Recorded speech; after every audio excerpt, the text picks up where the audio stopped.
पढ़ाई करते वक्त नींद आ जाए तो नींद को कैसे दूर भगाएं, चलिए जानते हैं। नमस्कार, मैं हूं सोनू वर्मा। अक्सर जब भी हम पढ़ाई करने के लिए मन बनाकर पढ़ाई करने बैठते हैं तो हमें नींद आना शुरू हो जाती है या फिर हमें पढ़ाई करते वक्त आलस आ जाता है और फिर हमारा पढ़ाई में बिल्कुल भी मन नहीं लगता है। दोस्तों, आजकल एजुकेशन कितना ज़रूरी है यह आप अच्छी तरह से जानते हैं। अगर आप अच्छे से पढ़ाई नहीं करेंगे तो आपके घर के लोग, पड़ोसी, रिश्तेदार सभी आपको कोसना शुरू कर देंगे, जो कि एक नॉर्मल सी बात है। अब ऐसे में हम पढ़ने का मन तो बना लेते हैं लेकिन पढ़ाई के वक्त नींद आ जाती है। अक्सर ऐसा सभी स्टूडेंट्स के साथ होता है। तो ऐसे में हम कैसे नींद को दूर भगाएं?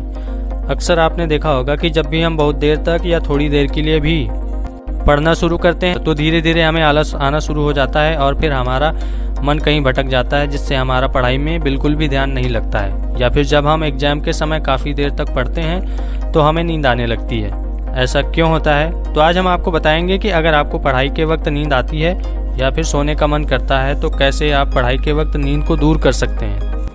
पढ़ाई करते वक्त नींद कैसे भगाएं, इससे पहले ये जानना जरूरी है कि आखिर पढ़ाई करते वक्त नींद आती क्यों है। इसका बहुत बड़ा कारण ये भी है कि रोज़ पढ़ाई ना करना।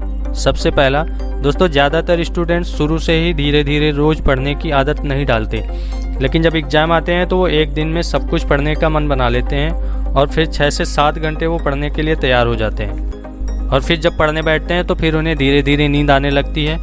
तो रोज़ाना ना पढ़ना भी नींद आने का एक बहुत बड़ा कारण है।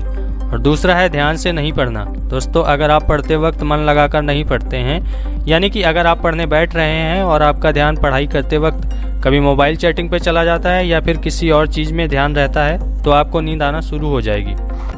और तीसरा है पढ़ाई का समझ में ना आना। अगर आप पढ़ाई करने बैठ रहे हैं लेकिन आपको यह नहीं पता कि कौन सा विषय आपको पढ़ना है और आप कोई भी सब्जेक्ट उठाकर पढ़ने बैठ जाते हैं तो आपको सब्जेक्ट समझ में नहीं आएगा और आपको नींद आने लगेगी।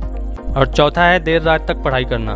दोस्तों, देर तक पढ़ाई करने से कभी कभी अक्सर हमें नींद आना शुरू हो जाती है। तो चलिए अब जानते हैं कि कैसे पढ़ाई के समय नींद को दूर भगाया जा सकता है। सबसे पहला दोस्तों, जब भी पढ़ाई करने बैठे तो सीधे बैठकर पढ़ाई करें। अगर आप चाहते हैं कि पढ़ते वक्त आपको नींद ना आए तो हमेशा याद रखें, पढ़ते वक्त हमेशा सीधे बैठकर पढ़ाई करें। अगर आप झुक के पढ़ रहे हैं या फिर लेट कर स्टडी कर रहे हैं तो ऐसे में आपको नींद आना शुरू हो जाएगी। हमेशा याद रखें, पढ़ाई करते वक्त हमेशा सीधे बैठकर पढ़ाई करने की कोशिश करें। और दूसरा है पढ़ाई करते वक्त हमेशा नोट्स बनाएं। जब भी आप पढ़ने बैठते हो तो हमेशा जो भी आप पढ़ते हो, पढ़ने के साथ ही साथ उस टॉपिक के बारे में नोट्स भी बनाते जाएं। इससे ये फ़ायदा होगा कि अगर आप एग्जाम के टाइम कभी भी उस टॉपिक को पढ़ेंगे तो एकदम से आपको वो समझ आ जाएगा, जिससे आपका माइंड यानी दिमाग फ्रेश रहेगा। जब भी आप उस टॉपिक को पढ़ने बैठेंगे तो आपको बोर नहीं लगेगा और आपको पढ़ते वक्त नींद नहीं आएगी। तीसरा है नींद आने पर कॉफ़ी पिएं। अगर आप पढ़ने बैठते हो और आपको पढ़ते वक्त थकान और नींद आना शुरू हो जाती है तो ऐसे में आप कॉफ़ी की मदद ले सकते हैं। कॉफ़ी पीने से आपकी सारी थकान दूर हो जाएगी और आप फ्रेश महसूस करने लगेंगे। जब आप फ्रेश महसूस करने लगेंगे तो आपको नींद भी नहीं आएगी और आप आराम से पढ़ाई कर पाएंगे।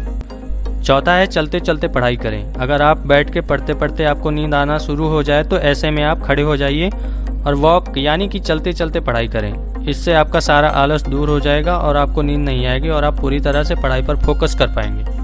नंबर 5 है नींद आने पर एक्सरसाइज कर लें। अगर आपको ज़्यादा देर हो जाए पढ़ते पढ़ते और आपको नींद आना शुरू हो जाए तो ऐसे में आपको खड़े होकर 2 से 3 मिनट कोई भी एक्सरसाइज कर लेनी चाहिए।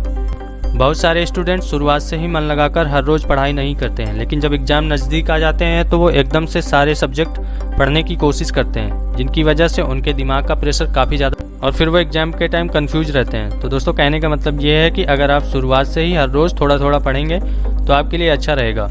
और दोस्तों, स्टडी से जुड़ी ये जानकारियाँ आपको कैसी लगी कमेंट में ज़रूर लिखिएगा और मेरे चैनल को सब्सक्राइब कर लीजिएगा। Thanks for watching video. मिलते हैं अगली वीडियो में।